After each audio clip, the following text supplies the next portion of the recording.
પ્રધાનમંત્રી નરેન્દ્ર મોદીએ આઈઓએના અધ્યક્ષ પીટી ઉષા સાથે વાત કરી છે।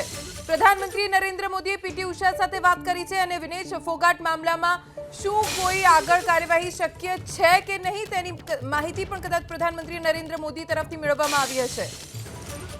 हालत है वो भी बहुत अच्छी नहीं है, वो बहुत ज्यादा डिहाइड्रेटेड है और उनको हाइड्रेशन की बहुत सख्त जरूरत है, क्योंकि जैसे कि मैंने अभी आपको बताया कि किस तरीके से रेसलर्स जो है वो अपना वेट रिड्यूस करते हैं। वो रात भर सौना में बैठते हैं, वो स्किपिंग साइकिलिंग करते हैं और जितना वाटर वेट जो होता है, जो पानी वो पीते हैं, वो वाटर वेट को बिल्कुल काट देते हैं। क्योंकि अगर आप वाटर वेट काटो अपनी बॉडी में तो आप थक से जो है आप 2 से 3 किलो कम कर सकते हो। और इसीलिए जब आप देखेंगे, जब भी आप ट्रेनिंग करते हैं या आप अपना वेट रिड्यूस करने की कोशिश करते हैं तो पहले ही हफ्ते में आप 3 किलो कम कर देते हैं। वो सिर्फ इसलिए क्योंकि आपका वाटर वेट लूज होता है, उसके बाद ही आपका जो मसल फैट होता है वो रिड्यूस होता है। तो वाटर वेट कम करना सबसे आसान होता है और यही करने की कोशिश रात भर यहाँ पर सपोर्ट स्टाफ और विनेश फोगाट की थी, जिसके वजह से वो पूरी तरीके से डिहाइड्रेट हो रखे हैं। और अभी फिलहाल आईओए अपना प्रोटेस्ट कर रहा है, लेकिन नियम बहुत साफ है, बहुत क्लियर है। बिल्कुल नियम क्लियर है, जिसका जिक्र कृष्णस्वामी सर भी कर रहे हैं और वो स्क्रीनशॉट भी भेजेंगे अभी वो नियम वाला, वो भी हम दर्शकों को दिखाएंगे। इस बीच जल्दी से रुक कर लेते हैं, मनुग्या लोईवाल हमारी सहयोगी इस वक्त मौजूद है। मनुग्या, जरा और डिटेल से बताएंगे, प्रधानमंत्री नरेंद्र मोदी ने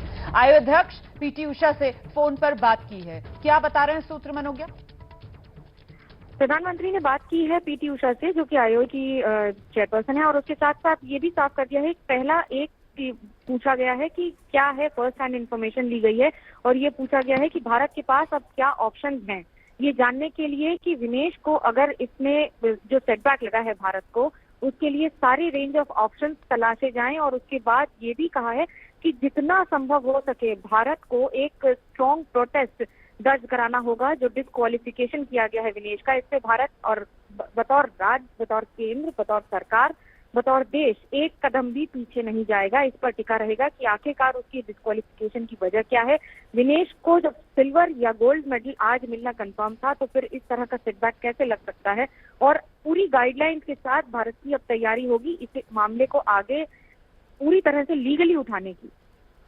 बिल्कुल, और इस बीच देश के अंदर जो विपक्ष है वो तो इसे सियासी मुद्दा बनाकर सरकार की घेराबंदी करने में जुट गया है। मनुग्या लोईवाल, देखिए, संसद में आपने आज जो हंगामा देखा है, जिसमें राहुल गांधी ने लोकसभा में उठकर बोला भी है और उसके साथ साथ सवाल भी उठाए हैं कि भारत की क्या भूमिका रहेगी।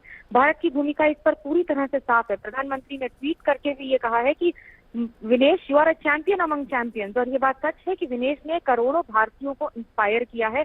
उसके साथ भी आज का जो सेटबैक है ये रिवर्ट करता है। और ये भी कहा है प्रधानमंत्री ने अपने ट्वीट के जरिए, अपने एक्स पर जो पोस्ट किया, उन्होंने इसमें साफ कहा है कि I wish words could express the sense of despair that I am experiencing. जिस तरह से राजनीति एक तरफ, लेकिन एक भारत के लिए जो एक मेडल आज कंफर्म था, जिसका पूरा देश इंतजार कर रहा था, उस पर प्रधानमंत्री नरेंद्र मोदी ने पहले एक्स पर पोस्ट किया है और उसके बाद पीटी उषा से खुद बात की है कि हमारे पास, देश के पास, आईओए के पास क्या क्या ऑप्शंस हैं और ठीक उसे उठाकर आगे इसमें जो भी चैलेंजेस होंगे उनका उसी तरह से जवाब भी दिया जाएगा।